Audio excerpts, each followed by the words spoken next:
Joined now by the head coach of the Crimson Tide, Kristy Curry. I'm Roger Hoover from San Antonio, and we are talking about Crimson Tide women's basketball in the NCAA Tournament because Alabama picked up a win yesterday against North Carolina and now tomorrow faces the Maryland Terrapins. But first of all, Coach, roll Tide. How's everything going in Texas? Roll Tide. We've had a great morning. Thank you, Roger. Well, we were certainly excited yesterday to be at the Alamo Dome as Alabama got the 9-point victory against North Carolina. What were your big takeaways from that game? Well, just, how our team embraced the game plan, to out-rebound Carolina, to have 4 in double figures, a 21 assists on 29 baskets, just a typical Alabama team that when we do those things, we're successful. And what a great day it was. But now, short-term memory, like we talk about, you got to let it go at midnight and get ready for the next one. Well, Jordan Lewis, 32 points, came close to a triple-double in that ball game, really found her shot and kind of midway through the first quarter. What was working for her the best? Coming out being aggressive, and when she's aggressive, it definitely opens things up. It's just an incredible day, an incredible will. And she's been playing some of her best basketball here in February and March, and we're just excited for her. I mean, it couldn't happen to a better kid who's worked so hard. And speaking of aggressive, Hannah Barber was aggressive from beyond the arc, ended up with 14 points. And when she's able to score like that, plus the contributions of your big three seniors, that really makes this team hard to beat. Roger, Hannah's always locked in, but I'm talking she's been dialed in. You could tell from the moment, she has been incredible. And, her and Jordan do such a great job of having each other's back and playing off each other and, having 2 floor generals out there. And, man, she's been shooting the ball. I knew she was going to hit some shots, but, she was hitting a lot of contested shots yesterday. And it really makes our team better when she can give us that scoring punch and knock down open looks. I mentioned this yesterday on the broadcast at halftime, talking about Ariah Copeland, saying she was going to need to have a great second half going up against Janelle Bailey, one of the best post players in the ACC and in the country, and she certainly delivered. She did 12 and 11, a double-double, against a WNBA draft pick. And Ariah did a great job yesterday. She sprained her ankle a little bit in the second, and just the toughness she had to finish the game and continue. When you occupy a defender, it really opens up a lot of driving lanes and a lot of things for others. So I thought Ariah really did a great job of occupying and making them guard her. How's she feeling getting ready for tomorrow? Felt great today. We're walking back and man, she's looking great. She said, I feel so good today. And I'm like, that's awesome. So, our training staff and Ariah as well has done a great job of taking care of her and, continuing to hydrate and do all the little things. But Ariah's older, more mature, and understands what she has to do to get ready to play tomorrow. Of course, basketball is a game of runs, especially in the NCAA tournament, but are you proud of how well your team kind of handles runs by the opponent? The ability to bounce back is really high on this year's team, it seems. Well, I think it again starts with Jordan, on both sides of the ball, everything starts up top. And I think she really has controlled the tempo and given our team a lot of confidence.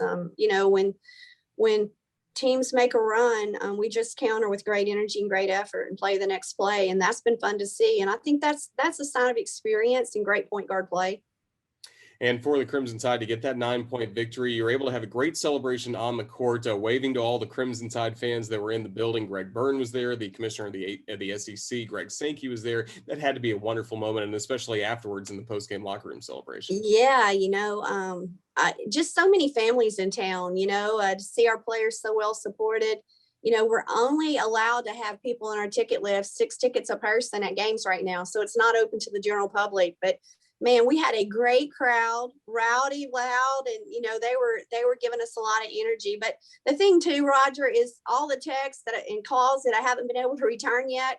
The love and support from Tuscaloosa and across the South, and just has been really, really special. So we appreciate everybody's thoughts and prayers and encouragement. I know our kids really appreciate it, whether it's in person or from afar. Well, no, you have the 24-hour rule, or you just kind of stop at midnight, the celebration as Alabama defeated North Carolina. And now it's the Maryland Terrapins, the number 2 seed in this region. They were able to defeat Mount St. Mary's yesterday. Just what stood out to you when you watched that ball game, and what's going to be important for the Crimson Tide against the Terps?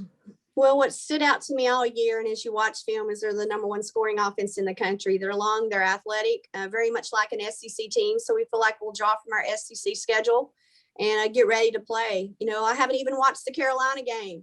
It's again, I think it's all about if what we did yesterday still looks big to us today, we hadn't done anything. And we're going to have to play our best game of the year because it's the next game of the year against a great team, a great program, and a great tradition. And we're just excited to play.